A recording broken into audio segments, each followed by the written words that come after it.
Matt McChesney joins us again. I said this in the wrap of the last segment.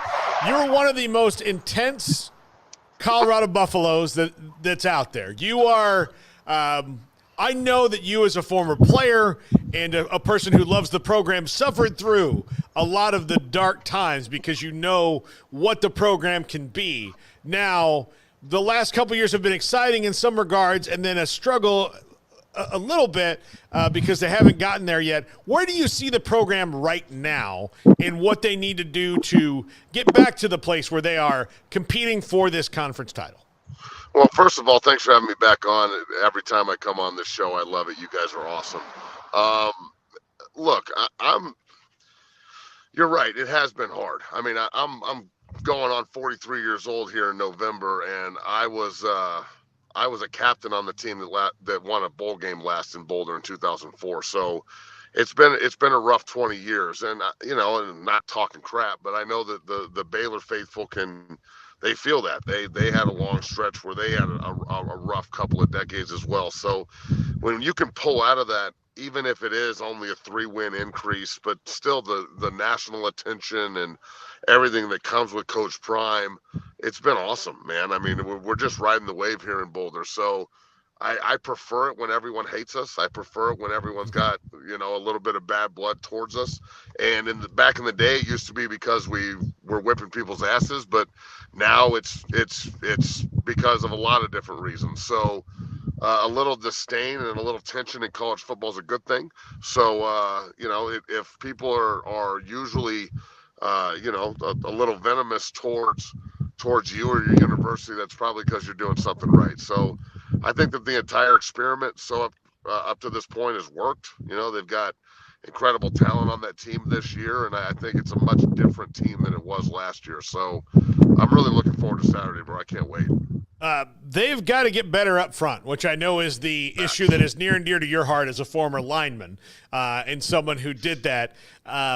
Defensively, it looks like they've made some steps. Offensively, they still can't run the ball. What do you see changing, and what have you seen change that they're going to have to run the ball to win the games of the Big 12, but stopping the run especially so that they can get the ball back in Shedeur Sanders' hands and spread it around to those playmakers? Well, look, I think that just talking about the offense first, in the first 2 games of the season, North Dakota State, I'm not going to say they didn't try and run the ball. They did to a point. They just had such a massive advantage with our skill players and throwing the football down the field and being the first game of the year and never playing each other and having no history and really no film. It's very similar to TCU last year where guys are just running wide open. So you had to take advantage of that. Nebraska was humbling. I was at the game. My son went as a recruit of the Huskers, which had my head spinning, but it was pretty cool. Man, it was a crazy afternoon. I'm really good friends with Matt Rule and Coach Knighton and everybody. But when I was standing on the Nebraska sideline and I'm like, Nick's getting quartered by him, I'm sitting there like, oh, man, my God, my heart's about to explode. But it was a humbling experience, and it was needed. It forced the coaching staff and Coach Prime primarily to go in and really take control of what they wanted to do. And then last week they went 19 carries for 109 yards and 5.7 yards a clip. And I understand that it's against CSU, but I also heard everyone picking CSU last week before CU dismantled them. So, I think that they got a lot better last week, but look, this is a different animal. Your defensive line is real. Your defense is fast. Arguably, you guys should have won that game in Salt Lake City. I mean, I thought you outplayed Utah all day. So this is no cakewalk up front, and it's going to be a good test. I don't know if you guys are as good as Nebraska is up front. That is one mean group, but it's going to be a dogfight all night in the trench on offense. So I love the improvement they made, but they have to stay hungry and humble. Play 5 as 1, and then Coach Lodeholt, who is a student and an ex-player of Coach Bill Beatonbaugh at Oklahoma, who, in my opinion, is the best offensive line coach maybe in the history of college football. That guy gets the most out of his guys, and you can see a lot of the traits that he teaches his Oklahoma guys, because we've sent kids there in the past, and Josh Bates, their starting center, is one of our guys from 6-0 Football Academy, and it's, we're constantly in communication. They've got a couple of recruits out there in Norman, and when you talk to Bill, that's exactly what Coach Lowenholt sounds like in Boulder now, talking to him. So they're trying to implement that scheme, and Oklahoma's ran it for a long time successfully, and I think they can do it in Boulder. On the other side of the ball, so I'm very, very picky about the position. I like Cooks, our big three technique. I really wanted to start taking inside moves and hitting quarterbacks in the teeth and TFLing and things of that nature, because I think that if you're going to play an over-under attack front like they're doing, and Coach Livingston has instituted since he's come in from Cincinnati, which that might be the hire of the year, honestly, if it continues to go the way they're going, because that defense is much improved, really fast. The secondary is unbelievable, littered with first-round picks. Bentley and Hill Green, I call them the law firm at linebacker, they were amazing last week, and they played really well at Nebraska as well. So, I'm really looking at the three technique to uphold his end of the deal there in Shane Cooks. And then, look, we had a big nose tackle last week. I think his name is Barnes. He absolutely dominated at the point of attack. 6'5", 320-pound kid who really, really showed that he deserves more playing time and really dominated. So, I think that we can put the non-conference to bed for both teams. This is a huge test for both groups up front. So I think that the illusion is that they can't run the ball. I saw them really take steps last week to improve it.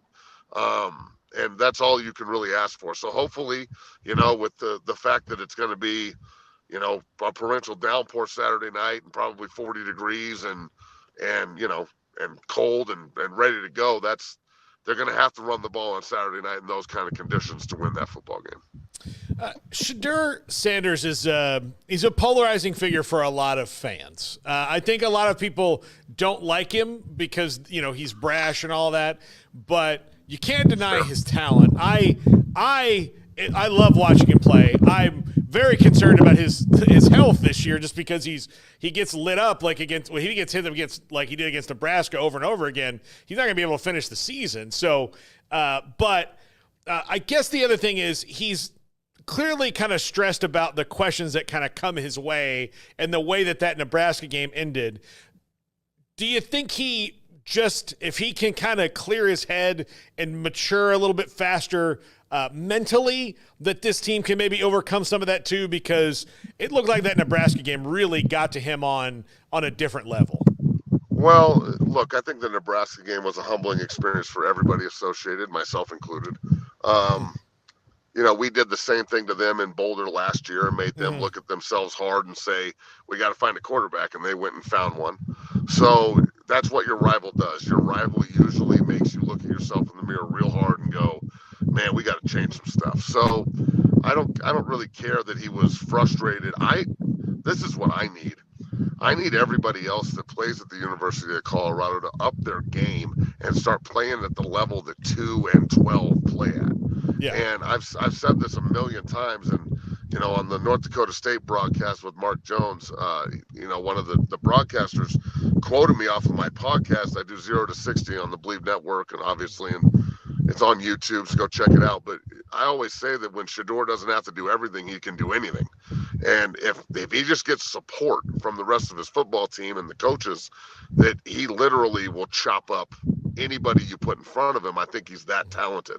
I like his swagger. I like his cockiness. Now, if I was playing against him, would I like it? Probably not. I would probably use that as ammo to motivate my team and my fan base. But being the quarterback for the Colorado Buffaloes and bleeding black and gold, I love the swag. I love the cockiness. I love that he's not shaking people's hands after they insult him. And everybody forgets what CSU said. All they see is him not shaking hands. I don't really have a problem with him using the media to send a message. That's what they do at CU. They play the media like a damn fiddle, and it starts at the top with Coach Prime. I want my quarterback to think he's the baddest man that's ever walked the earth, and I want everybody else to try and play at that standard so we can win football games. The worst thing that we can possibly do in Boulder is play feelings ball again. We did that for 20 years, and it didn't work. So everybody's feelings and all the like, oh, I don't like him. Like, you'd love him if he was your quarterback because he's one tough SOB. I will say this. Every time I see this man get hit and cheap shotted, and especially in CSU does it to him constantly, but they don't have to play them anymore. But every time you hit North Dakota State hit him, he went for 500 yards and 4 touchdowns afterwards. Nebraska rattled him. That's no lie. But he did play better in the second half, and they learned a lot from that outing. And CSU cheap shotted him again the other night with a blatant targeting call that wasn't called. And after that, he just locked in, and he threw 4 touchdowns again and went to work. So I think that he's rather tough and rather mentally more mature than a lot of people that are around him. And in that case, it sometimes sounds like he's talking down to people. But look, man, a leader is not necessarily your friend. So Shedeur Sanders demands the respect of his teammates and demands that they do things at a high level, just like he is accustomed to doing and also expected to do. So I think that now in Boulder, they really have the right combination of dudes around him that are not only super talented, but that are also buying into the fact that it's okay to be led by a real alpha when that guy's really in the room. So I think Shedeur is on a pathway to really being not only a great college quarterback for the rest of this year, but a 10, 12-year pro wherever he goes. Have you ever played with or against anybody on the level of Travis Hunter? No one has. Yeah. Ever. Like there's never been ever in the history of football a Travis Hunter. It is. I'm not saying. Look, I disagree with the narrative that he has to pick one. I think that he should run the tread off these tires until the wheels fall off, bro. And if it's 5 games from now, knock on wood, then that's what we get. If it's 15 years from now and he's going into the Hall of Fame as a 2-way 20-time All-Pro because he's a 10-time All-Pro receiver and a 10-time All-Pro DB. I mean, I'm not crazy for thinking this. This is what I'm hearing Bailey and Steve Atwater and Nick Ferguson, all these guys in Denver that play for the Broncos that I talked to, all the DBs and then all the receivers I talked to, they've never seen anything like it before, and neither have I. So Travis is a unicorn, and not only that, I don't know if you guys watched the game last week, but the most telling play to me was not the pick or all the touchdowns and the swag. It was at the end of the game when the game's over and CSU breaks a run and it's like their biggest run of the night and this dude's going to the end zone and 12 puts on the gas and runs him down 60 yards and tries to punch the ball out. I mean, if the best player in the world, a guy who, look, if CU does their end of the deal and they win 8-9 games, Travis Hunter's winning the Heisman. And I don't want to hear any junk. Like, he is winning the Heisman Trophy if they win 8 or 9 games and they're in national bowl games and God forbid they win the playoff or get in the playoff, he is winning the Heisman. So he runs this dude down and like falls on his shoulder and I'm panicking because I'm like, God, please don't break your collarbone, because he's still maturing into. Imagine what he's going to look like at 25 in the NFL with like an open-minded head coach. So I was a little, afraid of him getting hurt there, but then popped up and just started talking to the media and then looking at his stat line, the effort he put in.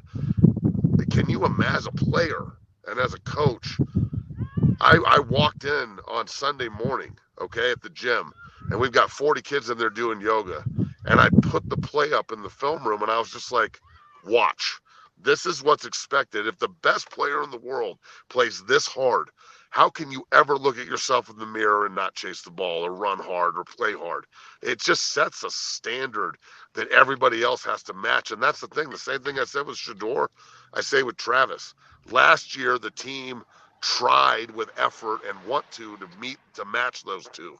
This year, the team actually has the pieces to do so, and I feel like they're all playing fast, they're all playing hard, and they're all trying to change this narrative that it's just a 2-man show in Coach Prime and it's all a gimmick.